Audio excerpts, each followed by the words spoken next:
Peter sensed danger nearby, and in a split second, he reached out and caught the girl who had slipped. Mary was stunned by his lightning-fast reflexes, but as she looked into his eyes, she noticed something unusual. His eyes were a striking shade of blue. They were beautiful. For the first time, Peter received a compliment from Mary, and immediately, he became shy, his face flushing red. Mary, noticing his sudden shyness, felt a little awkward herself, so she thanked him and turned to leave. Peter watched her walk away, feeling a mix of regret and frustration. He had just let another chance slip by to talk to the girl he liked, but then, out of nowhere, he noticed something strange. There was a fork stuck to his wrist. He stared at it in confusion, wondering how it got there. He tugged at it, but to his surprise, instead of just pulling the fork off, several strands of spider silk shot out from his wrist. The silk stuck to the fork, and before he could process what was happening, a web shot out from his wrist, and Peter was left in shock. What was going on? Curious, he pulled on the web, but the result was a disaster. His lunch went flying straight into the back of the school bully's head, and of course, the bully was the last person Peter wanted to mess with. Realizing the situation was about to spiral,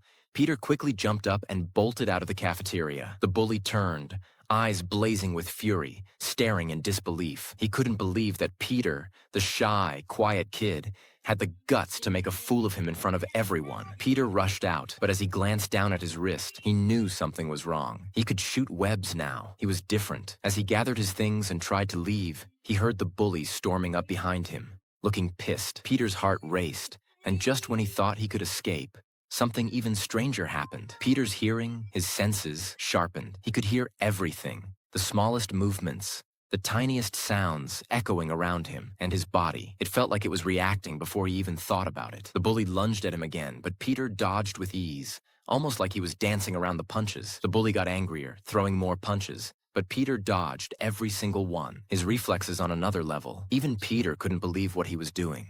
He didn't know how, but his body was moving for him, his speed and agility beyond anything he'd ever experienced. Mary, watching from behind, couldn't hide her shock and concern. Peter was dodging the bully's punches with superhuman grace. As the bully kept throwing punches, Peter finally had enough. He realized he could strike back. With one swift move, he barely touched the bully, and the next thing he knew, the bully was flat on the ground, looking up at him with a look of pure shock and pain. For the first time ever, Peter had beaten the bully. He felt a surge of triumph, but it was short-lived. As his friends, Harry and Mary, stared at him in disbelief, Peter realized what he had just done. His behavior had scared them. Peter quickly pulled away, not wanting to show how proud he was. With a quick glance at his friends, he hurriedly turned and left the scene, leaving the confused looks behind him.